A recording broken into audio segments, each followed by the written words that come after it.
In the year 2000, a small company named Netflix walked into the headquarters of Blockbuster, the most powerful video empire in America.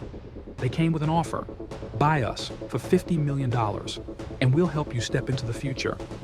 The executives at Blockbuster laughed. They didn't just say no, they laughed them out of the room. That laugh became one of the most expensive in history, because only 5 years later, Netflix was rising and Blockbuster was dying. At the start of the 2000s, Blockbuster was untouchable. They owned 9,000 stores, employed 80,000 people, and made more money in late fees than some studios made from their movies. That blue and yellow logo was everywhere, a symbol of Friday nights, popcorn, and the plastic smell of VHS tapes. But behind those neon lights, something was rotting. They weren't a tech company, they were a habit, and habits die fast when the world changes. Meanwhile, Netflix was quietly building something different. No stores, no shelves, no late fees, just DVDs, mailed straight to your door, and a system that remembered what you liked better than you did. It didn't look dangerous, it looked harmless, and that's exactly why Blockbuster ignored it. Inside Blockbuster, success had turned into blindness. The executives truly believed no one would ever stop renting movies from physical stores. Their profits didn't come from movies. They came from punishing customers for being late. Every dollar Netflix saved its users was a dollar Blockbuster lost. But the old guard didn't care. They laughed at the idea that anyone would wait days for a DVD to arrive by mail. To them, Netflix wasn't a threat. It was a joke. And jokes don't kill empires, until this one did. By 2004, Netflix was no longer a novelty. They had over 4 million subscribers, each one paying monthly for a service that never closed, never charged late fees, and always remembered what they liked. It wasn't about renting movies anymore.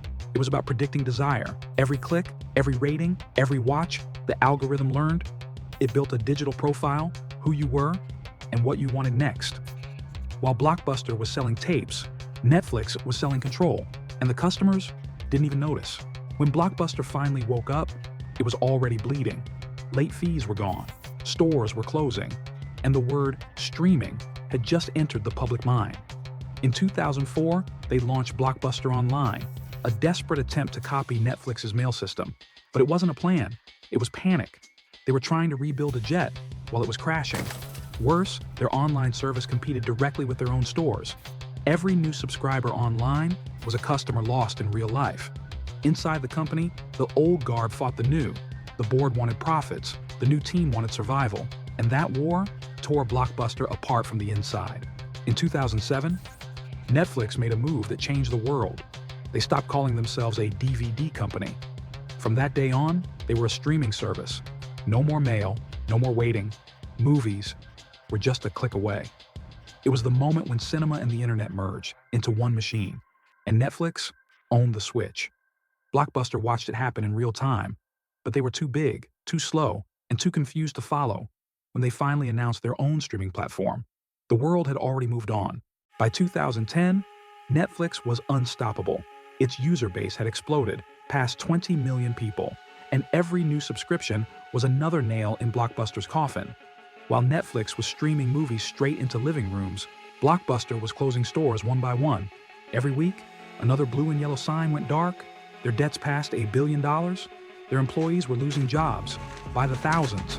The giant that once ruled Friday nights was now a ghost on Main Street, and no one came to say goodbye. In a last attempt to survive, Blockbuster replaced its CEO. They fired the man who built the empire and brought in a new one who promised to fight Netflix head-on. He closed hundreds of stores, launched streaming projects, and begged investors to believe the company could still adapt.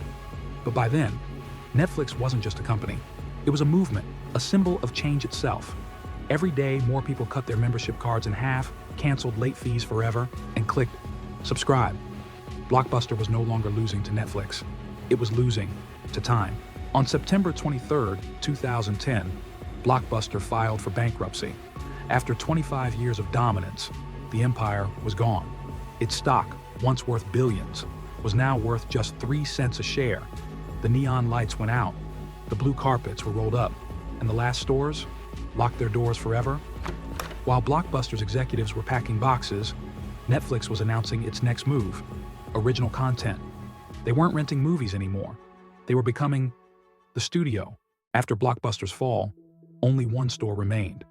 In a small town in Oregon, a single franchise refused to die. They kept the lights on, stocked old DVDs, and rented movies to nostalgic visitors, people who just wanted to remember how it felt. For the rest of the world, Blockbuster became a museum, a photo spot, a meme, a ghost of a time when Friday night had a smell. Meanwhile, Netflix was rewriting entertainment itself. They weren't chasing studios anymore. Now, the studios were chasing them.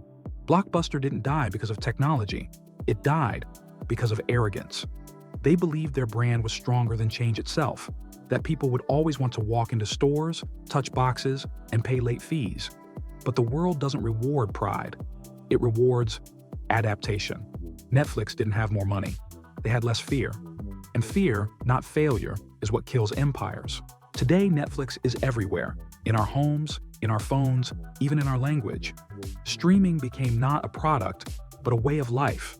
But none of it would exist without the company that refused to change. Blockbuster taught the world a brutal truth. Comfort is a slow death. Their failure became the blueprint for everyone who came after. Every startup, every empire, every dream that thinks it's untouchable.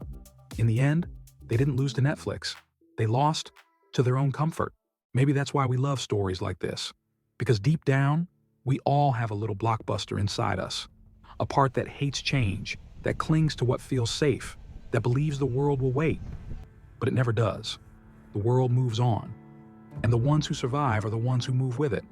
The real tragedy of Blockbuster isn't that it failed, it's that it could have been Netflix, but laughed instead. Empires don't fall overnight. They fade. One mistake, one choice, one laugh at a time. Blockbuster didn't lose everything in a single day. It lost it slowly, while everyone inside still thought they were winning. History doesn't repeat itself. People do. And that's why stories like this will always matter. Because somewhere, right now, another empire is laughing, too loudly, somewhere. There's always another Blockbuster, a company that believes it's too big to fail, a brand that thinks loyalty will outlive time. They build walls of comfort, decorate them with pride, and call it stability. But history doesn't break those walls. It waits. It waits for the moment when comfort becomes blindness, when innovation knocks on the door and arrogance tells it, come back later. That's when it begins. Not the fall, the forgetting.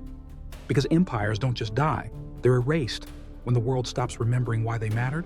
The last Blockbuster still stands today, not as a business, but as a warning. Because every time we say, it'll never happen to us, the story begins again.